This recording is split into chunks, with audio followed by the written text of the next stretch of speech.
Some years ago I was running a pastoral centre in Morena Diocese at a place called Kubuna, and I was running courses for lay ministry, catechists, prayer leaders, etc. I never put any courses on in late January or early February. I'll tell you why. You're with Mission Live. This is Roger from the MSC Mission Office. From mid-July to about mid-February, I termed school fee season, as when people were concerned about finding school fees for their kids going off to school. And this was one of the key occupations on their mind at the time. So it was of no use trying to run a course. Most of the courses I ran for about 4 weeks. And one time I did try. It's a complete failure because hardly anybody turned up.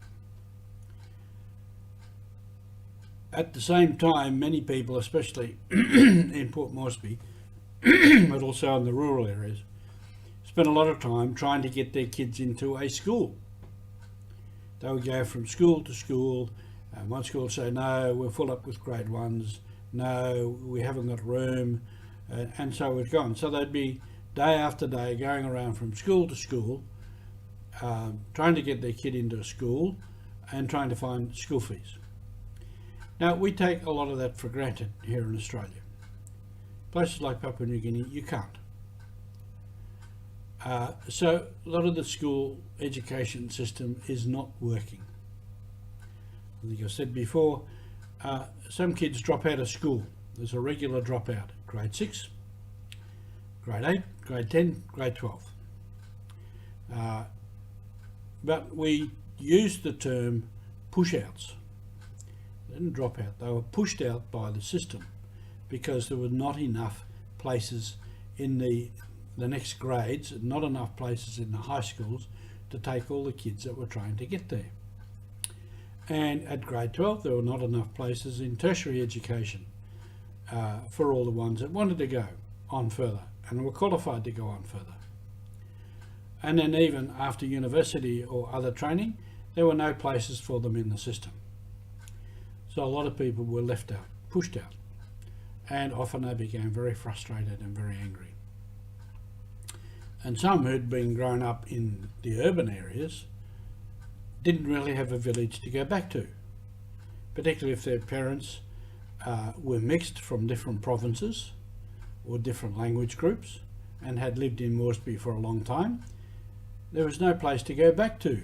Now, many people, once they'd left their village and come to Moresby or Lae or one of the other cities for a career, they lost contact with the village and they lost their land rights in the village, so they couldn't go back. So there was all kinds of reasons why a lot of the kids didn't get to school. Often too, they just didn't have enough school fees to pay, and the schools had to have school fees. Often the government would say free education.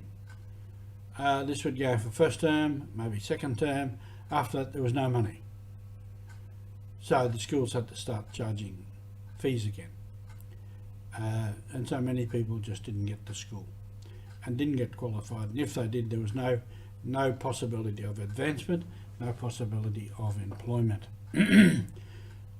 So this is why, as I said yesterday, Father Tony started this Academy of Hope to try to set up an internet Wi-Fi means of education. And he has found in working with this in a lot of places overseas, there are many courses that are offered, and people can gain knowledge, qualification and skills through the schools that are online. But the difficulty, of course, is getting enough money for the Wi-Fi, for the internet, for coverage, and in the village for people to have enough money to make the connections to maintain the Wi-Fi system. So there are many reasons, many difficulties with education. And education has been, for us in the missions, a key way of evangelizing. And this is continuing today. So the mission is alive. There is still many needs for many people in many places around the world. Thank you for being with us.